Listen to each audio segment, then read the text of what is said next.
नमस्कार, मैं अंजलि आपके अपने YouTube चैनल जय माँ भवानी में आप सभी का एक बार फिर से स्वागत करती हूँ। आज इस वीडियो में मैं आपको 12 प्रसिद्ध ज्योतिर्लिंगों में से एक उज्जैन का श्री महाकालेश्वर मंदिर का इतिहास व इससे जुड़ी कहानियों के बारे में बताऊंगी। साथ ही जानिए महाकाल के नाम का रहस्य और जानिए आखिर क्या है चिता की भस्म से भगवान शिव की आरती का रहस्य। कहा जाता है कि जो महाकाल का भक्त है उसका काल भी कुछ नहीं बिगाड़ सकता। उज्जैनी की श्री महाकालेश्वर ज्योतिर्लिंग भारत में 12 प्रसिद्ध ज्योतिर्लिंगों में से एक है। 12 ज्योतिर्लिंगों में से महाकालेश्वर ज्योतिर्लिंग की गणना तीसरे स्थान पर की जाती है, किंतु अगर प्रभाव की दृष्टि से देखा जाए तो इसका स्थान प्रथम पर है। ऐसा माना जाता है कि शिव के अनेक रूप हैं। भगवान शिव की आराधना करने से आपके मन की हर मनोकामना पूर्ण हो जाती है। भगवान शिव पूरी पृथ्वी पर अलग अलग स्थानों पर अनेक ज्योतिर्लिंगों के रूप में विराजमान है। सावन के महीने में हर शिव मंदिर में भक्तों की भीड़ देखने को मिलती है। शिवलिंग का अभिषेक करने के लिए लोग लंबी लंबी कतारों में घंटों खड़े रहते हैं, क्योंकि ऐसा माना जाता है कि सावन में अगर भोलेनाथ की आराधना कर ली जाए तो भोले बाबा अपने भक्तों का हर कष्ट दूर कर देते हैं। कुछ मान्यताओं के अनुसार शिवलिंग और ज्योतिर्लिंग के दर्शन मात्र से सारे पाप दूर हो जाते हैं। जैसे कि आप सब जानते हैं कि 12 ज्योतिर्लिंगों में से हम 2 के बारे में आपको बता चुके हैं और आज हम आपको तीसरे ज्योतिर्लिंग के निर्माण की कथा के बारे में बताने जा रहे हैं। आइए जानते हैं इस भव्य ज्योतिर्लिंग के स्थापना की कथा के बारे में। अवंती नाम से एक रमणीय नगरी था जो भगवान शिव को बहुत प्रिय था। इसी नगर में एक ज्ञानी ब्राह्मण रहते थे जो बहुत ही बुद्धिमान और कर्मकांडी ब्राह्मण थे। साथ ही ब्राह्मण शिव के बड़े भक्त थे। वह हर रोज पार्थिव शिवलिंग बनाकर उसकी पूजा आराधना किया करते थे। ब्राह्मण का नाम वेद प्रिय था, जो हमेशा वेद के ज्ञान अर्जित करने में लगे रहते थे। ब्राह्मण को उनके कर्मों का पूरा फल प्राप्त हुआ था। रत्नमाल पर्वत पर दूषण नामक राक्षस रहता था। इस राक्षस को ब्रह्मा जी से एक वरदान मिला था। इसी वरदान के मद में वह धार्मिक व्यक्तियों पर आक्रमण करने लगा था। उसने उज्जैन के ब्राह्मणों पर आक्रमण करने का विचार बना लिया।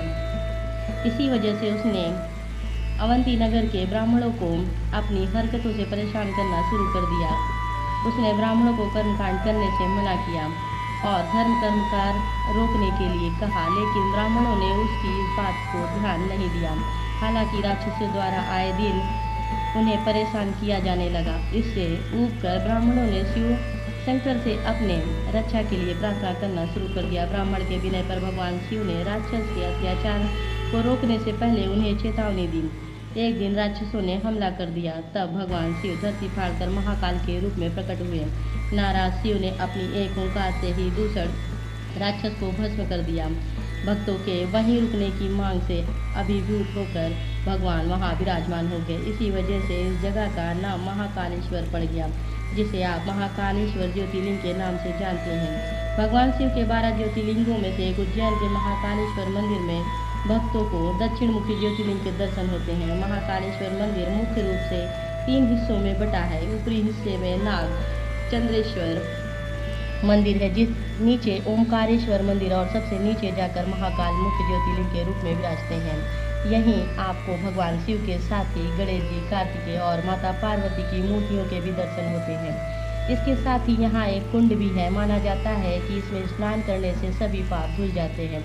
आइए जानते हैं महाकाल नाम का रहस्य। ईश्वर तर्क से परे है, फिर भी इनसे जुड़े 2 तर्क हैं। क्योंकि महाकाल में भस्म आरती होती है और ये कहा जाता है कि चिता की राख भस्म स्वरूप शिवलिंग को अर्पित की जाती है, इसलिए माना जाता है कि महाकाल का संबंध मृत्यु से है। दूसरे तर्क के अनुसार काल का मतलब मृत्यु और समय दोनों से होते हैं और ऐसा माना जाता है कि प्राचीन काल में पूरी दुनिया का मानक समय यहीं से निर्धारित होता था, इसलिए इसे महाकालेश्वर नाम दे दिया गया।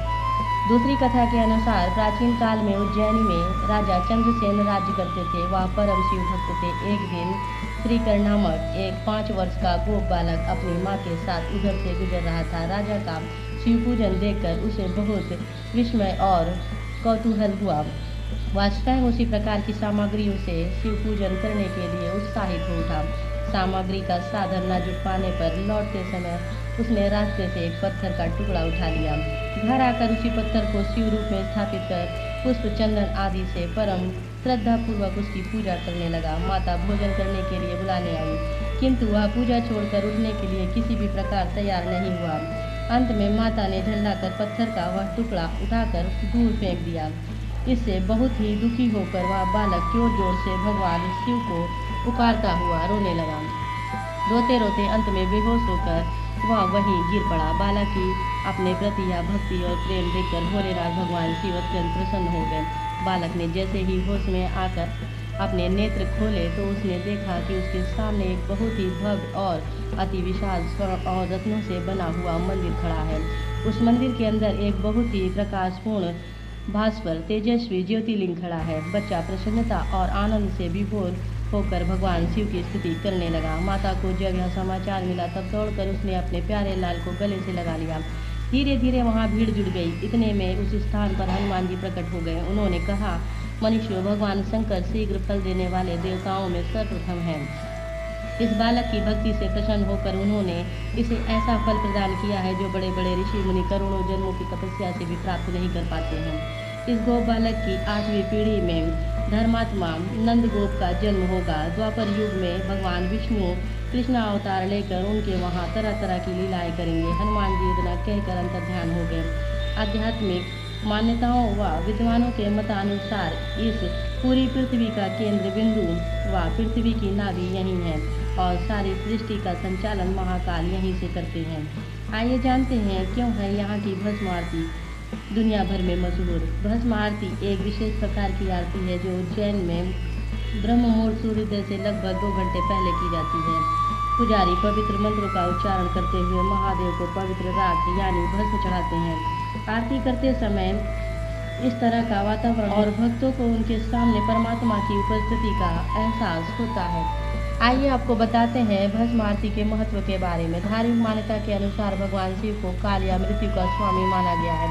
इसी वजह से 100 से शिव नाम बना। महादेव के अनुसार शरीर नश्वर है और इसे एक दिन भस्म की तरह राख हो जाना है और शिव के अलावा किसी का भी काल पर नियंत्रण नहीं है। भगवान शिव को पवित्र भस्म लगाया जाता है जो भस्म लगाए हुए ध्यान करते हुए दिखाई देते हैं। भस्म आरती को लेकर मान्यता यह है कि भस्म आरती भगवान शिव को जगाने के लिए की जाती है, इसलिए आरती सुबह 4 बजे की जाती है।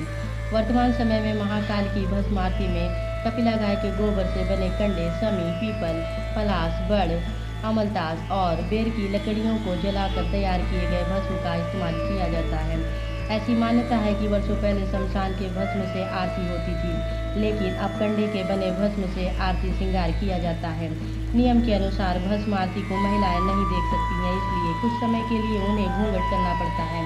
आरती के दौरान पुजारी एक वस्त्र धोती में होते हैं। इस आरती में अन्य वस्त्रों को धारण करने का नियम नहीं है। गर्भगृह में विराजित भगवान महाकालेश्वर का विशाल शिवलिंग दक्षिण मुखी शिवलिंग कहा जाता है, ज्योतिष में जिसका विशेष महत्व है। गर्भगृह में नदी दीप स्थापित है जो कि सदैव प्रज्वलित होता रहता है। इसी के साथ साथ श्रावण मास में भगवान महाकाल की शाही भव्य सवारी भी निकाली जाती है। हर सोमवती अमावस्या पर उज्जैन में श्रद्धालु पूर्ण सलीला शिप्रा स्नान के लिए पधारते हैं। फागुन पक्ष की पंचमी से लेकर नवरात्रि महोत्सव तक महाकालेश्वर ज्योतिर्लिंग के विशेष दर्शन, पूजन व रुद्राभिषेक किया जाता है। आज इस वीडियो में हमने महाकालेश्वर ज्योतिर्लिंग का इतिहास, इससे जुड़ी कथा और रोचक व महत्वपूर्ण तथ्यों के बारे में जानकारी दी। आगे भी हम इसी तरह के इतिहास व धार्मिक आस्था से जुड़ी और रोचक जानकारी देंगे। और यदि आपको इस वीडियो में कुछ कमी लगे तो कृपया कमेंट करके हमें अवश्य लिखें, या फिर किसी और मंदिर की जानकारी लेना चाहते हैं तो कृपया कमेंट बॉक्स में लिखें। यदि इस वीडियो में जानकारी देते हुए हमसे कोई गलती हुई हो तो हमें क्षमा करें और हमें कमेंट करके ज़रूर लिखें, ताकि हम आपको अपने आने वाली वीडियो में एक बेहतरीन सुधार के साथ आपको अच्छी जानकारी उपलब्ध कराएं। वीडियो को अंत तक देखने के लिए आप सभी का धन्यवाद। जय माँ भवानी।